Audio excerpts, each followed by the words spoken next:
BRS MLC కవిత తమకు కస్టడీలో సహకరించలేదని ఉద్దేశపూర్వకంగా తప్పుదోవ పట్టించేలా సమాధానాలు చెప్పారని సీబీఐ పేర్కొంది. అయితే 3 రోజుల పాటు తమ కస్టడీలోకి తీసుకుని విచారించిన సీబీఐ అధికారులు సోమవారం ఆమె రౌస్ అవెన్యూ ప్రత్యేక కోర్టులో ప్రవేశపెట్టారు. 11 పేజీలతో రిమాండ్ అప్లికేషన్ను దాఖలు చేశారు. ఇందులో కీలక అంశాలను వెల్లడించారు. ఇక శరత్ చంద్రారెడ్డి నుంచి తీసుకున్న 14 కోట్ల వ్యవహారంపై కవితను ప్రశ్నించినట్లు అందులో పేర్కొన్నారు.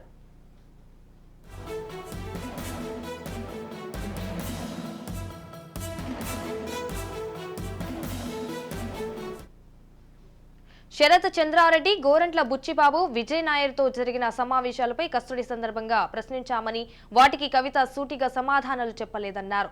ఆమె దర్యాప్తును, సాక్ష్యాలను ప్రభావితం చేయగలిగిన పలుకుబడిన గల వ్యక్తి అని అందులో పేర్కొన్నారు. కేసుకు సంబంధించిన ఆధారాలను ధ్వంసం చేసే అవకాశం ఉందన్నారు. డిజిటల్ పరికరాలు, డాక్యుమెంట్లను పరిశీలించాల్సి ఉందని, ఈ పరిస్థితుల్లో ఆమెకు 14 రోజుల జ్యుడిషియల్ రిమాండ్ విధించాలని కోరింది. కోర్టు ఆమెకు 9 రోజుల జ్యుడిషియల్ రిమాండ్ విధించింది.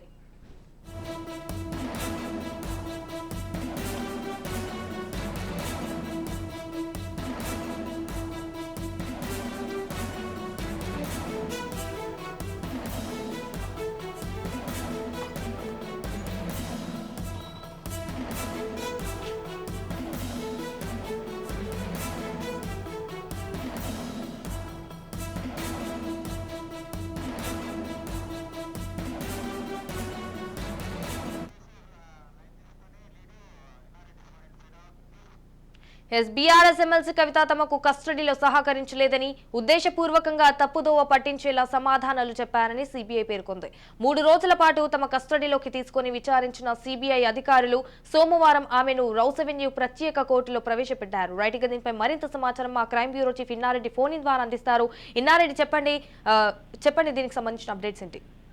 సంజన, మనం గమనించవచ్చు, కవిత సంబంధించి దాదాపుగా శనివారం, ఆదివారం సిబిఐ అధికారులు విచారణ చేపట్టిన నేపథ్యంలో ఈ రోజు ఆమెను కోర్టు ముందు ప్రొడ్యూస్ చేసిన తర్వాత దీనికి సంబంధించిన కస్టడీకి సంబంధించిన 11 పేజీల రిమాండ్ అప్లికేషన్ దాఖలు చేసింది. అయితే ఈ రిమాండ్ రిపోర్ట్ లో ఈ 2 రోజుల పాటు కూడా చేసింది. దీంట్లో తప్పుదో పట్టించేలా సమాధానం చెప్పారని, దీంట్లో ప్రధానంగా గమనిస్తే శరత్ చంద్రారెడ్డి తీసుకున్న 14 కోట్ల వ్యవహారం మీద కవితను ప్రశ్నిస్తే సరైన సమాధానం చెప్పలేదని, అలాగనే దర్యాప్తును, సాక్షులను ప్రభావితం చేయగలిగిన పలుకుబడి ఉంది కాబట్టి ఆమెను జ్యుడిషియల్ కస్టడీ పొడిగించాలని చెప్పిన స్పష్టంగా పేర్కొనడం జరుగుతాం. సో మొత్తం మీద కవిత వ్యవహారంలో ఏమైతే ఈ లిక్కర్ స్కామ్ సంబంధించిన వ్యవహారంలో ఆమె చాలా కీలకంగా వ్యవహరించిందని చెప్పాల్సిన విషయంలో కూడా సిబిఐ పూర్తి ఆధారాలతో ప్రశ్నించినప్పుడు కూడా ఏ ప్రశ్నకు కూడా ఆమె సరైన సమాధానం చెప్పలేదని చెప్పని, అలాగనే దీంట్లో సౌత్ సౌదర్న్ గ్రూప్ సంబంధించిన వ్యవహారంలో ఆమె ఆప్ నేతలకు ఇచ్చిన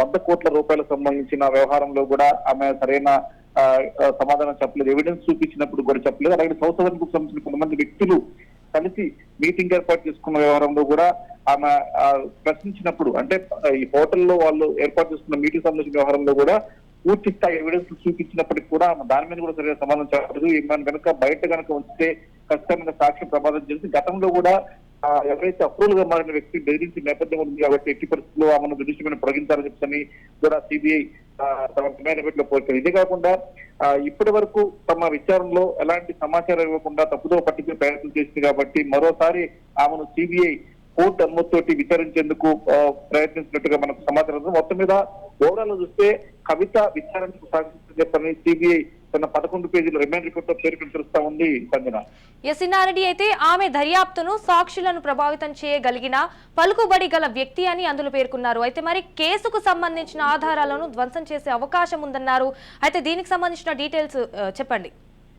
సంజన, మనం గమనించవచ్చు, దీంట్లో మనం ప్రధానంగా ఈ గతంలోనే ఈ మొబైల్ సీజ్ చేసినప్పుడు ఆ మొబైల్లో డేటా మొత్తం డిలీట్ చేసి ఇచ్చింది అంటే ఖచ్చితంగా దాంట్లో నిజంగా కనుక జెన్యూన్ అయి ఉంటే మొబైల్ డేటా డిలీట్ చేసిన అవసరం లేదు. అలాగే దీంట్లో మనం కూడా గమనించవచ్చు, దీంట్లో విజయ్ చందర్, అలాగే శరత్ చంద్రారెడ్డి, శ్రీనివాసులు, అలాగే బుచ్చిబాబు వీళ్ళ సమావేశాలకు సంబంధించిన ఎవిడెన్స్లు ఎక్కడెక్కడైతే ఉన్నదో ఆ ఎవిడెన్స్ ఇచ్చినప్పుడు కూడా ఎలాంటి సమాధానం ఇవ్వాలని చెప్తున్నా కూడా చాలా స్పష్టమైన సమాధానం చెప్తాం. సో ఓవరాల్ గా చూస్తే ఈ కేసులో ఆమె కనుక బయట ఉంటే సాక్షులను ప్రభావితం చేసే అవకాశం ఉంది, సాక్ష్యాలు తారుమేసే అవకాశం ఉంది అన్న నేపథ్యంలోనే జ్యుడిషియల్ పొడిగించాలని చెప్పిన వివరాలన్నీ కూడా మొత్తం 11 పేజీల్లో పొందుపరిచింది.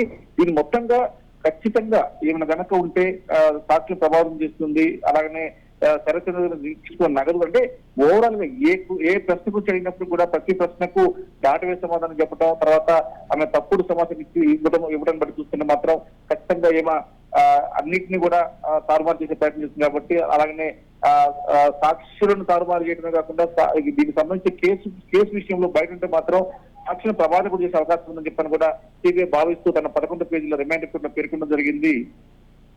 స్పందన. Right. Thank you for the updates, Inna Reddy.